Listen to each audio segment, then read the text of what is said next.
Hi, welcome to EdVantage. I'm Dr. Jody Richardson Delgado. Today we're talking about human development, specifically attachment with how we grow and develop. And we want to understand how attachment affects our bonding with others. Harlow did some of the first research in this area of attachment. He wanted to understand if there was a bond and what really that definition of love really is. So he bred monkeys in captivity, and he took these monkeys away from their mothers just hours after they were born. And he raised them using a wire monkey that had a bottle sticking out of it and a cloth monkey that didn't have a bottle but was more soft and looked more like a monkey. And he recorded the amount of time that these infant monkeys spent on these different types of monkeys. So would the monkey be more attracted to the wire monkey that had the bottle and had the food that the monkey actually needed to survive? Or was this monkey spending more time with this cloth, more monkey-like figure?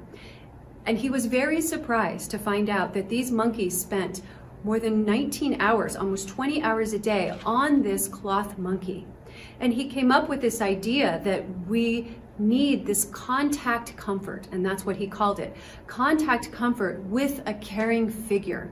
And that was important, and he put these infant monkeys in different situations that scared them at times, and he put the wire monkey as well as the cloth monkey in the cage while he would scare these monkeys, and these infant monkeys would run to the cloth monkey and see them more as a mother figure.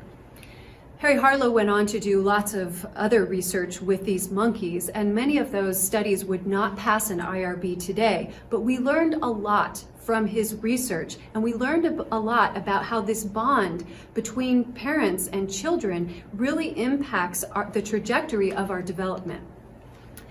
His student, Bowlby, was trying to figure out how we could apply some of his research to people. And it was her graduate student, Mary Ainsworth, who came up with the strange situation.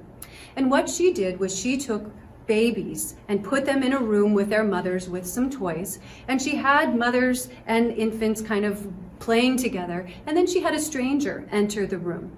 And then after a little while, she would have the mother leave the room and kind of record what happened with that infant and stranger interaction. And typically the infant would get very upset, and then the mother would come back into the room, and we would see and it was called the reunion, and we would see what that reunion looked like. And Ainsworth found some patterns of attachment. We had securely attached infants. When the mother would return to the room, the mother was able to calm the infant very quickly. Also, while the infant was in the room with the mother, the infant would reference mom to make sure the infant was okay, just checking to make sure, wasn't really interested in the stranger when the stranger came in. And when the stranger tried to comfort the infant after the mother left, the infant really wasn't comforted much by that stranger, but really was bonded and appeared to be bonded to mom.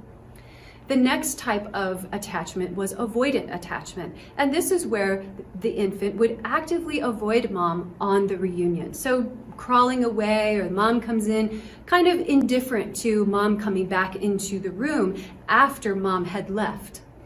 And then we had resistant attachment. And this is where infants would actively resist being with mom, maybe even pushing away from mom when mom tried to pick them up on the reunion. And then the fourth category came later, and this was disorganized attachment. And this is where we would see infants kind of moving from category to category, and we really couldn't find just one of those three categories.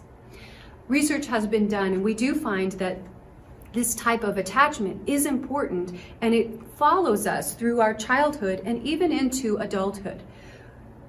We typically want to be securely attached to a caregiver. It doesn't have to be mom. The studies that were done were typically done with the mother because that was the primary caregiver at the time. But we do find having some type of secure attachment to a parent or a caregiver is important for our growth and development. Now, this led to research on parenting and how parenting affects children. We found three major categories of parenting: permissive, authoritarian, and authoritative. Now, permissive, we have two subcategories of neglectful and permissive. A permissive parent that is neglectful is going to be one that is low on rules and conditions and really does not show a lot of warmth and love towards their child. That child is neglected. A parent who is permissive is going to show a lot of love to their child, but not really have a lot of rules.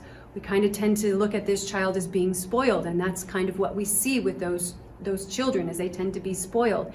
These kids also have a harder time leaving the home because they're used to getting what they want, where the child of the neglectful parent is used to being on their own, so they're happy to leave the home soon. We also have authoritarian and authoritative parents. The authoritarian parent has very high standards, but doesn't show a lot of warmth and love. The authoritative parent shows very high standards and also shows a lot of warmth and love. The authoritative and authoritarian parents sound very similar, and in some ways they are. You can see in this chart, both authoritative and authoritarian parents have high standards, and kids are expected to follow the rules.